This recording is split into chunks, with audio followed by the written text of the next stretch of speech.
And then it almost sounds like you kind of had traditional path into education, but then you have since moved into more of an alternative education path. So tell me about that journey for you. Like what led you to synthesis and I don't know, where did you see the system kind of wasn't working anymore? Like how'd you get here? Yeah. Again, as I was growing up, I didn't quite realize this. This is all upon reflecting as an adult. But I had to survive these different academic expectations. And even though I was going to school, and there were different kinds of schools, mostly traditional, but I also went to some that were a little bit more progressive, some that were very religious, non-denominational, so, public, private. And even though it was different countries, continents, different languages, school looked pretty much the same everywhere. And the game of school, which is, I knew when to raise my hand to get that participation grade, what kind of questions would get me in trouble, so I better not ask them, what kind of questions I could ask to please my teacher, the kind of things that I could do or couldn't do, how to behave well, how to, take all those worksheets and multiple choice tests and everything to pass. But I wasn't really learning in terms of like learning that would endure beyond the classroom. And I was able to preserve all this curiosity that I talk a lot about and this sense of awe for life that kids are naturally born with because my mom did such an excellent job outside of school to sort of let me pursue my interest and learn about the things that I was actually interested about and talk about these things and ask so many questions about the world and about everything. And so I feel like she really helped keep that learning spark alive. And so I really love talking to people and learning about new things and sharing what I was learning. And I had sort of a natural way of doing that. So I decided to become an educator. And as I was forming I did my bachelor's degree, as you mentioned, in New York University. I had to go to different placements, different schools in New York City and observe for hours the different teachers doing what they do, right? And some of them were wonderful teachers. And even so, I was really, really, really impressed when I was looking at the students. Regardless of the school, regardless of how great the teacher was, the students were playing the same game of school that I would play, right? They were just sort of going through the motions in order to get the academic learning out of the way. They were really bored. They were daydreaming. They couldn't wait to get out to recess, yet recess was so short. And I was like, this doesn't quite make sense, but I guess, this is what we've been doing for so many years. So, and I didn't question so much yet. But I was like, you know what, I'm going to do things differently in my classroom. And so to a certain extent, I did. I ended up graduating. And I try to do things differently in my classroom, but I couldn't help but realize that as students would move on to different grades, even if they fell in love with reading in my classroom and writing and math, and they could ask questions, and we would sort of deviate from the curriculum to really dig into the things that they were already curious about, not what the lesson plan or the unit had to teach, right? And I would notice that they would then come back to visit me, and they had lost this sort of spark for learning. They didn't want to learn for pleasure anymore. They thought they were not good in reading or in math or in science because they had been given all these labels, right? Because they were not, learning at the same pace as everybody else, or all these sort of problems. And I was like, well, what's going on? Because we know that kids are, again, naturally curious. They're born with this natural instinct to learn. Like I have a 15-month-old at home right now, and all he does is learn. From the moment he wakes up, he's like trying to figure things out, touching everything, breaking everything, bumping into things, and just trying to figure out the world around him, right? He doesn't talk yet, but once they start talking, they start asking questions. That's their way of trying to figure out everything that's thrown at them, right? They're trying to think for themselves. Suddenly, when kids enter school, learning is no longer a choice, right? It sort of becomes enforced. They have no choice over the topics or the lessons or the way they're presented. They don't get to choose what they want to learn. They don't get to choose how they showcase the things that they're learning. There's sort of one way, and everyone better fit in this one mold. There's a set of questions that, again, will get you in trouble. You can't really question everything like you did when you were a child. You start to learn that, oh, if I do this, I get in trouble.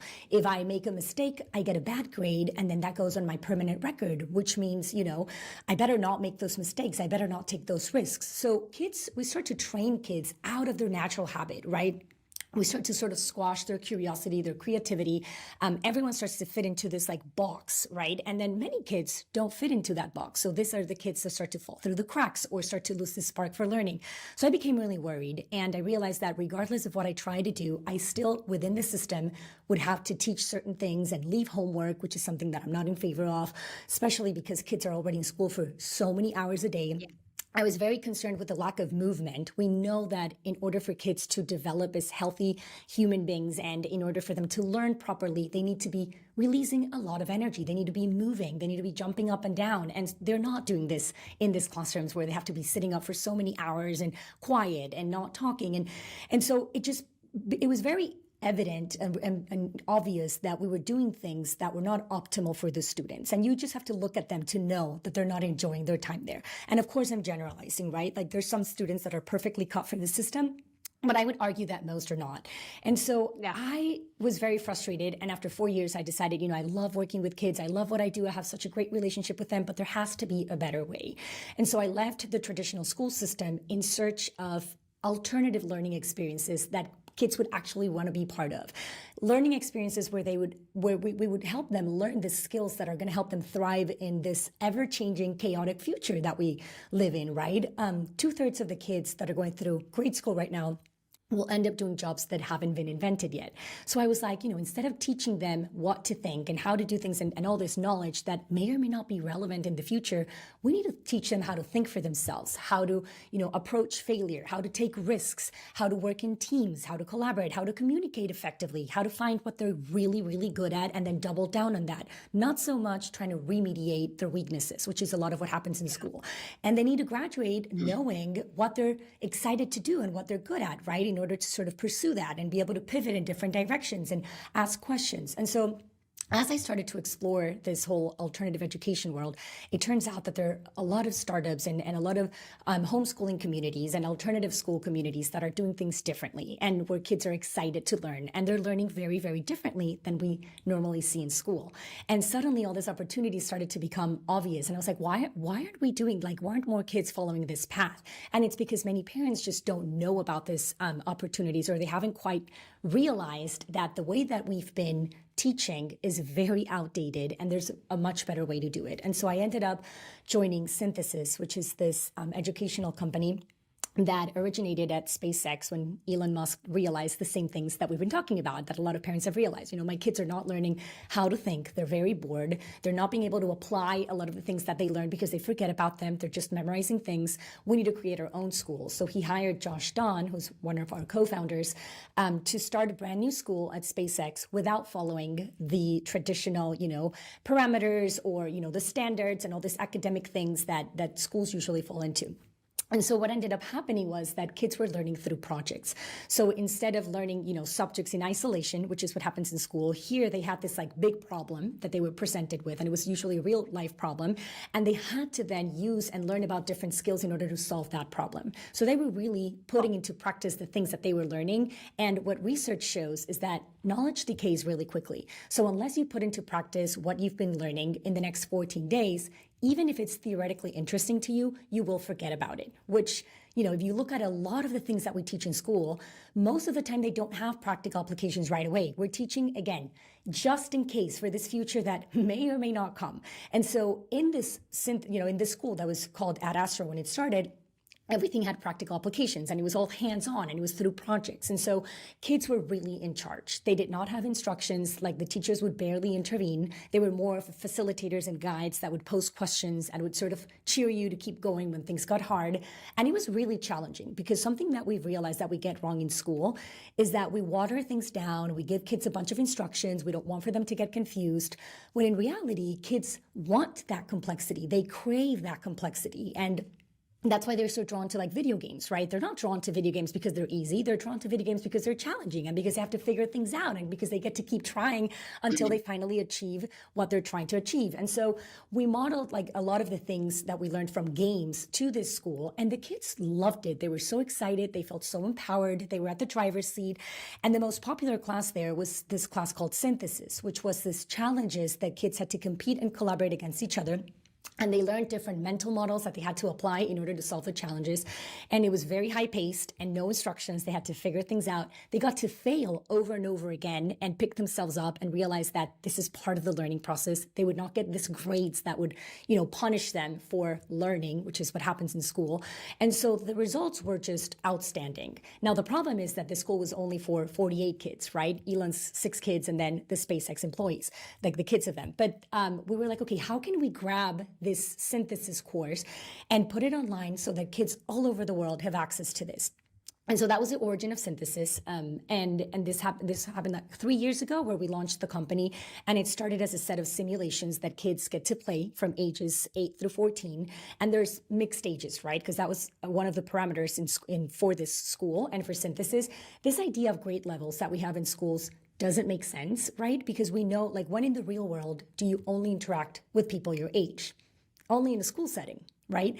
And so if you actually look at mixed age schools, which I got the opportunity to work at one of them in New York City, it's really incredible what happens when you have younger kids learning from older kids, and then you are trying to imitate them, and they would automatically take on challenges that otherwise they would not even have been exposed to, right? When they're in grade levels. Because when you put grade Yeah. levels, you say you're going to learn up to here, right? Even if you can do more or you want to do more, no, you get to learn that next year. And so we are putting a speed limit to kids learning. And then the older kids, when they get to actually be with younger kids, they get this sense of like, oh, I'm the older kid, I'm the more mature, I want to teach them, the teacher's assistant. And so they get to actually teach. And we know from research that the best way to learn something is to teach it, right? And so you have this very beautiful natural process where teachers could step out of the room, and there was so much teaching and learning going on when you have mixed age groups. And so Ad Astra was mixed aged, and now Synthesis is mixed age. And so we started with this, team simulations that would teach the soft skills that we talked about: communication, how to fail, how to, make difficult decisions under pressure, which is something that kids rarely have a chance to do nowadays, like be independent and make real decisions when they're younger, and all the things that we really think that they're going to need in order to thrive in this ever-changing world, regardless of what they want to do. And we've made it really, really fun. It feels like playing a video game. And now this year, we launched our second product, which is the AI Tutor, which tackles the hardcore academics, which started with math. And what's incredible about this is that it feels like you're really talking to a human. So it's not like the apps that you see out there. And the kids are able to learn so much faster all the different subjects with, just an hour of learning a day. So it opens up the rest of your afternoon to actually be kids, which is one of the biggest things that I've been fighting for. I feel like we've removed the childhood from kids, right? They're in school for so many hours a day, then they come back, they have after school adult-led activities, then they have homework, and then dinner, and they go to bed. When do they get a chance to just play or get bored by an activity and come up with creative ideas and just be kids, right? Like in the past, like our parents and our grandparents.